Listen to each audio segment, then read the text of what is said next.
Hello children, welcome to CBSE online audio video lessons. I am teacher Suman from Seth Vidya Mandir English High School CBSE Vasai. Today we will learn Hindi grammar lesson number 10, lesson name क्रिया। बच्चों क्रिया जिसका शाब्दिक अर्थ होता है काम। यहाँ पर एक पैराग्राफ दिया है जिसमें कुछ रंगीन शब्द आए हैं जैसे था, उड़कर आता हुआ, उतरा, सो रही थी, खुला, आई, उतरा, जगाया, खोली, देखकर चौंक गई। बच्चों ये सभी शब्द काम के होने या करने के बारे में बता रहे हैं जैसे उतरना, सोना, आना, फिर जगाना, चौंकना, देखना इत्यादि। बच्चों क्रिया के बिना वाक्य अधूरा होता है जैसे सुबह का समय। ये कंप्लीट या पूर्ण वाक्य नहीं होगा जब तक हम था नहीं लगाएंगे। तो था, थे या हैं या है ये भी क्रिया शब्द होते हैं, क्रिया का होना बताते हैं। तो बच्चों जिन शब्दों से किसी काम के करने या होने का पता चले उन्हें क्रिया कहते हैं। क्रिया के बिना वाक्य अधूरा होता है। जैसे कोई और सेंटेंस ले लेते हैं पैराग्राफ में से, तारा गहरी नींद में, आगे हमने क्रिया शब्दों का इस्तेमाल किया, सो रही थी। तो जब क्रिया शब्दों का इस्तेमाल किया तो वाक्य पूर्ण हो गया। तो क्रिया शब्दों के बिना वाक्य पूर्ण नहीं होता है। बच्चों लिंग, कारक तथा वचन में परिवर्तन होने पर क्रिया का रूप भी बदल जाता है। जैसे लिंग परिवर्तन होने पर लड़का जा रहा है, लड़की जा रही है, तो क्रिया शब्दों में बदलाव आ रहा है। जा रहा है से क्या हो गया, जा रही है। इसी तरह से कारक परिवर्तन होने पर कर्ण ने कहानी लिखी, कर्ण कहानी लिखता है, तो यहाँ पर लिखी से क्या हो गया, लिखता है।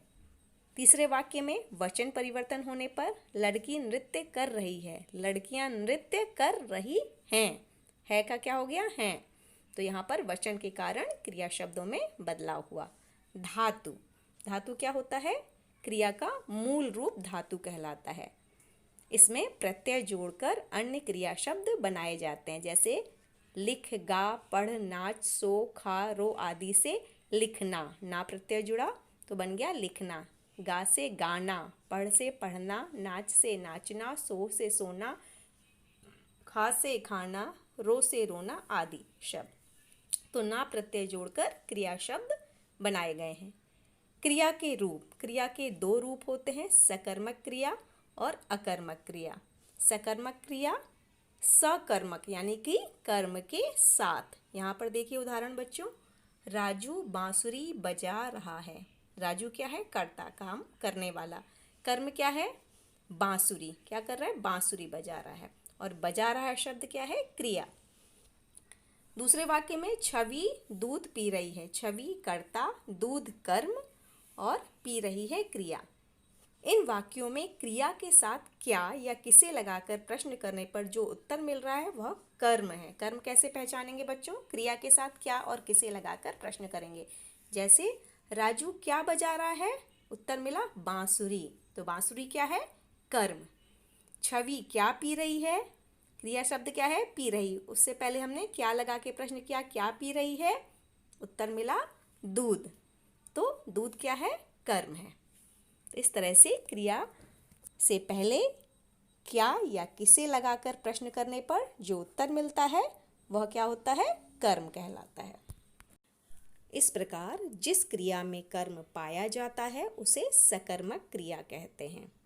दूसरा भेद अकर्मक क्रिया। अकर्मक क्रिया यानी कि कर्म के बिना जिसमें कर्म नहीं पाया जाता। उदाहरण कृति विद्यालय जा रही है, हवाई जहाज उड़ रहा है। क्रिया शब्द क्या है, जा रही है और उड़ रहा है।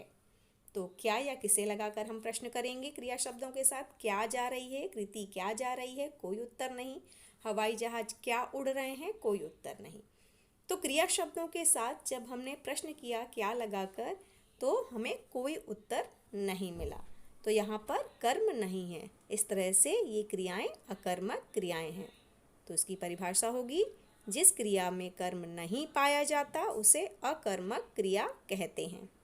विशेष बातें बच्चों क्रिया के संबंध में, होना अर्थात है, तथा था भी क्रिया होते हैं। जैसा मैंने पहले बताया शुरुआत में बच्चों, था, है, ये भी क्रिया शब्द होते हैं। कुछ वाक्यों में दो क्रियाएं भी पाई जाती हैं, जैसे राकेश बाजार से आकर सो गया। तो यहाँ पर दो क्रियाएं हो रही हैं, आना और सोना। तो यहाँ पर दो क्रियाओं का प्रयोग हुआ है।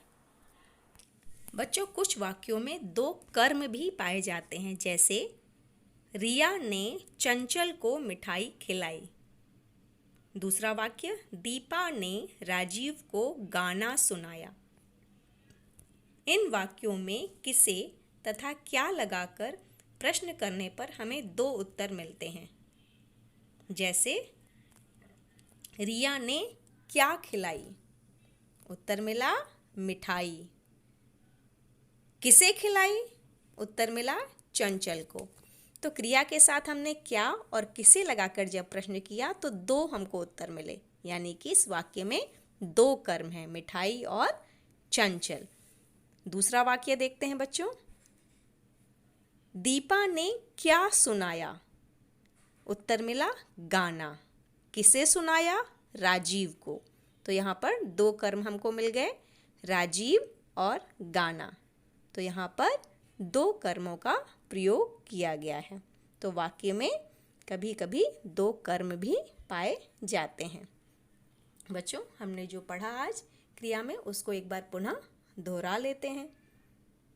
काम का करना या होना बताने वाले शब्द क्रिया कहलाते हैं।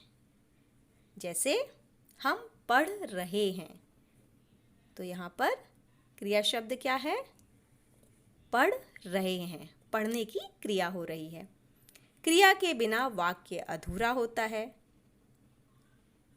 क्रिया अगर नहीं है तो वाक्य पूरा नहीं होगा। कारक, लिंग तथा वचन का प्रभाव क्रिया पर भी पड़ता है। क्रिया का मूल रूप धातु कहलाता है, जिससे क्रिया का निर्माण होता है। क्रिया के दो प्रकार हैं, सकर्मक क्रिया और अकर्मक क्रिया। जहाँ पर कर्म पाया जाए वो सकर्मक क्रिया, और जहाँ कर्म ना पाया जाए वो अकर्मक क्रिया कहलाती है। और है, हैं, था, थे, थी भी क्रिया शब्द होते हैं जो क्रिया का होना बताते हैं। कभी कभी वाक्य में दो कर्म पाए जाते हैं तथा दो क्रियाओं का भी प्रयोग होता है। तो बच्चों, पाठ को आप भी पढ़ेंगे, इसको दोहराएंगे, इसका अभ्यास करेंगे।